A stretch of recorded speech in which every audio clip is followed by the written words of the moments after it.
Multiple big storms will be coming to the United States over the next couple of weeks, and we are expecting the return of snowfall to areas like the Midwest, the Ohio Valley, and the Northeast, with the potential for a winter storm as we go into the middle of this week. In addition to that, we are watching for a massive storm on the west coast of the United States that could dump as much as 150 inches of snow to the higher elevations of the Sierra Nevada. So in today's forecast, we're to break down exactly what you need to know about these winter storms that are coming to the United States. We'll begin with what's happening across the country right now, and we do have a lot of moisture right now that's moving across the east coast of the United States. This has actually brought some snow to areas like southern and central New England, in addition to some heavy rainfall, but all of this is moving offshore and things are clearing out back over in New England for the rest of today. However, there is going to be another snow event because of an Alberta clipper that is going to be moving across the Midwest and eventually into the Northeast as we go into Monday. And if you look over here, all of this mess, that is an atmospheric river. It's actually a category 4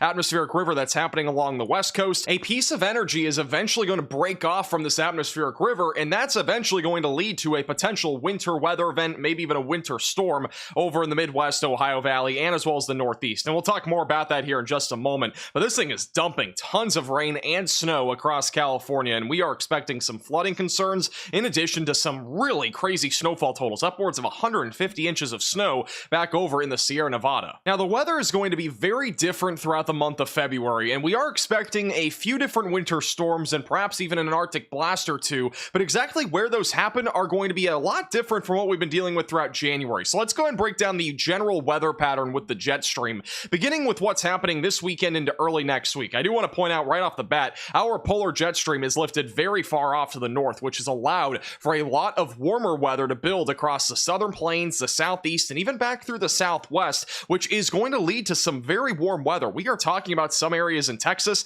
in the 80s right now, and that is not something you see very often in the month of February, and that's only going to build as we go into this week. We are just going to continue to see this polar jet stream very far off to the north. So what does this mean for winter storms? Well, let's break down what this actually looks like as we go into the early to middle portion of this week. Notice how far north this is lifted. However, we are going to at least have one, if not a couple, of different troughs that move here along the Canadian and United States border, and these will eventually be the winter storms that we'll really be talking about here for the next couple of weeks, because we are not expecting any sort of big dip in the jet stream probably until the middle or even end of February. I mean, this is what it's going to look like here, I think, for the next week or two for much of the United States, which means that any sort of winter storm potential will be predominantly across areas in this region, which means severe weather, snow, and as well as ice would be the greatest probabilities across areas like the central and northern plains, the Midwest, the Ohio Valley, and the Northeast. Now, this does not mean we can't see severe weather or winter storms further to the south or further to the west. I just think, generally speaking, for the next couple of weeks,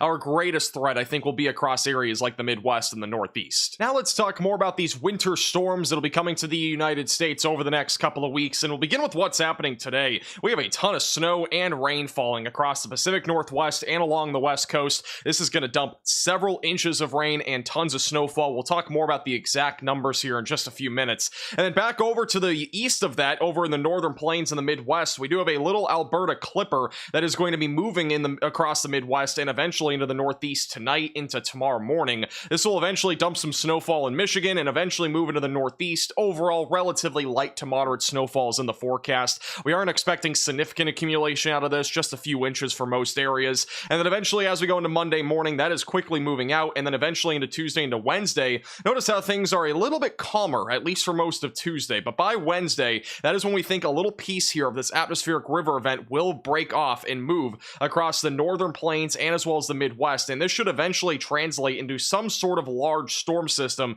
back over in the Midwest and as well as back through the Ohio Valley in the Northeast. Now, I do want to point out that the GFS model, which is the one I'm showing you here, does not show a huge storm, at least by Wednesday night. However, the European model, which I'll show you in a moment, shows a much larger and actually a more significant storm, so there is definitely some model discrepancy right now exactly how large the storm will be, which means we don't really know how much snow or ice would come out of something like this or how significant we could be talking for severe weather. But one strange aspect to this is that we actually have a chance, I think, for some severe weather depending on how this trough evolves on Wednesday in areas like the Ohio Valley and even back through the Mississippi River. So this would be something that we do not see hardly ever in February, where we have a threat of severe weather as far north as Indiana. That is a possibility as we go into Wednesday. Eventually, as we go into Thursday, this moves into the Northeast. I think at this point, the Northeast, even though we're about 5 days out from this or 6 days out, I think the chances here are definitely growing that we are going to be talking about some level of a winter storm in the Northeast by the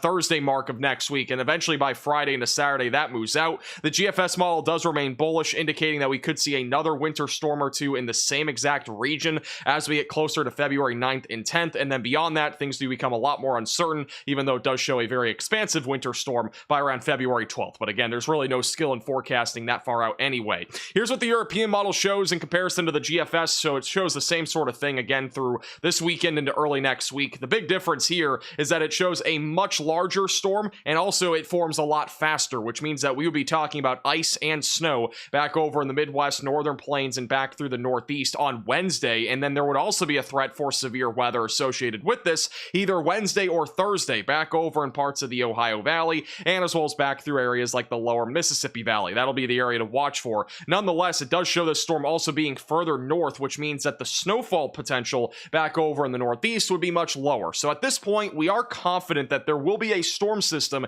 in this part of the country as we go into the middle and end of next week. The questions do remain, though. How much snow are we going to see? How much ice are we going to see? And where will we see severe weather? We're going to continue to have updates on this either daily or every other day, so make sure that you are subscribed to the channel and click the bell icon down below so you're notified with the latest updates on this. And by the way, these atmospheric river events, they're not going anywhere anytime soon, especially in Northern California. We are expecting this to continue all the way through about Wednesday or Thursday before things eventually start to wind down a bit. But even then, it looks like it's going to stay very active back over in California, Oregon, and as well as Washington. Now, one thing is for certain, we are going to be talking about a lot of rain and snow over the next couple of weeks, especially along the west coast of the United States. But a couple areas that won't be talking about much of any rain are going to be areas like the Southeast, the Great Plains, and back into the Southwest between now all the way through Friday or Saturday of this upcoming week. So this is definitely something to keep in mind. We are basically seeing a typical La Nina weather pattern as we go throughout this week, with a jet stream that is lifted way further off to the north, allowing for more precipitation to really fall here back over in the Northeast and Mid-Atlantic region,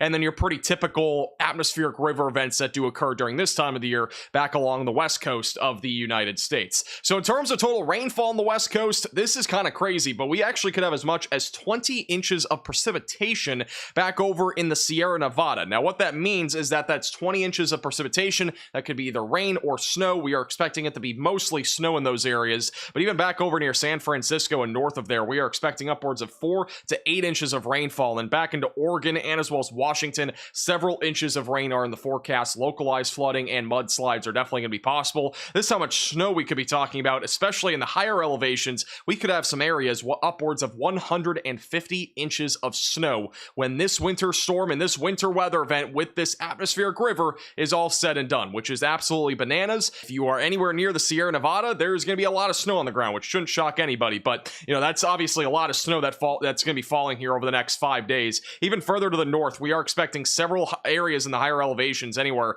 from 2 to 4 feet of snowfall, a few areas possibly closer to 5 feet of snow as far north as the northern tier of Washington. And the last thing we're going to talk about today is not my haircut. It is going to be about the temperature trends for the next couple of weeks. Notice how the temperatures over the next several days will remain above average across the southern plains and then back through the east coast. Arctic air will be sitting back over in the northern and central plains and the Pacific Northwest. Those areas are going to be downright frigid, especially in Montana. But notice how that Arctic air does not really move into the United States. So if you are looking for very cold weather in the deep south, we are not expecting that. Above average temperatures is in the forecast all the way through the middle and end of this week, and even into early next week. Doesn't really appear as if we're going to be seeing any major changes. The only next shot of cold air that I have in the forecast right now would be right around the beginning of next week across the Midwest and the southern plains. But even then, it does not look very intense. It's not a repeat of what we saw in January. It's just a small little cold blast. Will we have an Arctic blast soon? I think we're going to have one at least in the next couple of weeks. Again, I think if we do have one, though, it's either going to be in the middle of February,